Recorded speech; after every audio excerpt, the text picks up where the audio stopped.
சென்னை மதுரவாயலில் பள்ளியின் சுற்றுச்சுவர் இடிந்து ஆட்டோ மீது விழுந்ததில் ஆட்டோ அப்பளம் போல் நொறுங்கியது. MMDA காலனி பகுதியில் உள்ள சென்னை நடுநிலைப் பள்ளியில் கட்டுமானப் பணிகள் நடைபெற்று வருகின்றன. இதற்காக பொக்லைன் இயந்திரம் மூலமாக கட்டிடங்கள் இடிக்கப்பட்ட போது அதிர்வு காரணமாக பள்ளியின் சுற்றுச்சுவர் இடிந்து விழுந்தது. சுற்றுச்சுவர் அங்கு நிறுத்தப்பட்டிருந்த ஆட்டோ மீது விழுந்ததில் அது முற்றிலுமாக நொறுங்கியது.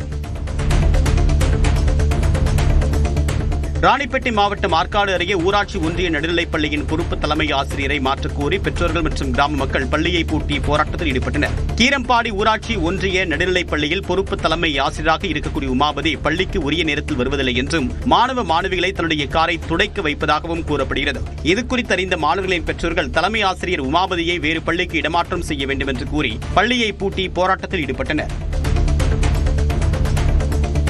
செங்கல்பட்டு மாவட்டம் மாமல்லபுரம் அருகே புள்ளிமானை வேட்டையாடியதாக ஒருவர் கைது செய்யப்பட்ட நிலையில் தப்பி ஓடியவரை வனத்துறையினர் தேடி வருகின்றனர்.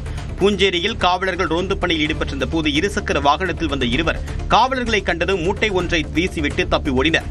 இதையடுத்து ஒருவரை மடக்கி பிடித்த காவலர்கள் மூட்டையை திறந்து பார்த்தபோது அதில் புள்ளிமான் ஒன்று இறந்து கிடந்தது தெரிய வந்தது.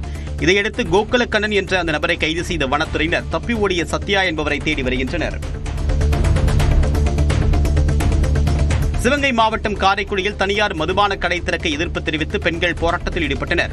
காரைக்குடி பர்மா காலனி பகுதியில் தனியார் மதுபான கடை திறக்கப்படுவதாக அறிவிக்கப்பட்டிருந்தது. இந்நிலையில் இதற்கு எதிர்ப்பு தெரிவித்து அந்த பகுதி மக்கள் மற்றும் அனைத்து கட்சி நிர்வாகிகள் தனியார் மதுபான கடை முன்பாக முற்றுகையிட குவிந்தனர்.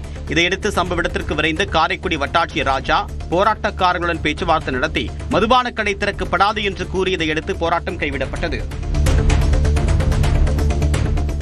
கனமழை எச்சரிக்கை காரணமாக பூண்டி சத்தியமூர்த்தி நீர்த்தேக்கத்திலிருந்து நீர் திறப்பு 3000 கனஅடியாக அதிகரிக்கப்பட்டுள்ளது.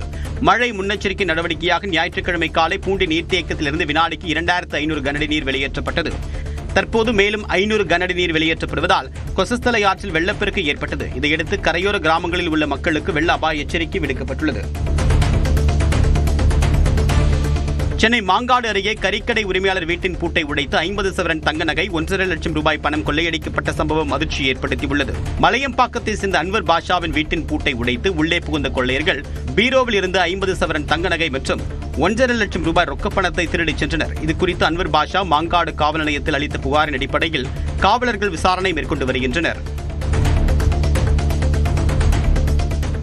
ஆர்டர் செய்த ஃப்ரைட் ரைஸ் வர தாமதமானதால் உணவகத்தின் கண்ணாடியை உடைத்து காசாளரின் மண்டையை உடைத்தவரை காவல்துறையினர் கைது செய்தனர். திருப்பூர் வீரபாண்டி காவல் நிலையம் அருகே உள்ள உணவகத்தில் கௌதம் என்பவர் ஃப்ரைட் ரைஸ் ஆர்டர் செய்துள்ளார். அப்போது தனக்கு பின்னால் வந்தவர்களுக்கு உணவு பரிமாறப்பட்டதால் ஆத்திரமடைந்த கௌதம் தனது நண்பர்களை செல்போனில் அழைத்து உணவகத்தின் கண்ணாடிகளை உடைத்துள்ளார். குக்கர் மூடியால் தாக்கியதில் காசாளர் காயமடைந்த நிலையில் கடை ஊழியர்கள் சேர்ந்து கௌதமை பிடித்து காவல்துறையினரிடம் ஒப்படைத்தனர். தப்பியோடிய கௌதமின் நண்பர்கள் 6 பேரை காவல்துறையினர் தேடி வருகின்றனர். டாஸ்மாக் முறைகேடு வழக்கில் ஆகாஷ் பாஸ்கரனிடமிருந்து கைப்பற்றப்பட்ட ஆவணங்களை திருப்பி ஒப்படைக்க வேண்டும் என்ற உத்தரவில் திருத்தம் கோரி அமலாக்கத்துறையின் மனுவை உச்சநீதிமன்றம் தள்ளுபடி செய்துள்ளது. இது தொடர்பான விசாரணை உச்சநீதிமன்றத்தில் நீதிபதி JK மகேஸ்வரி தலைமையிலான அமர்வில் நடைபெற்றது. அப்போது கோரிக்கை ஏற்க மறுத்த நீதிபதிகள் உயர்நீதிமன்றம் பிறப்பித்த உத்தரவில் தலையிட முடியாது என்றும் எந்த திருத்தமும் செய்ய முடியாது என்றும் தெரிவித்து மனுவை தள்ளுபடி செய்தனர்.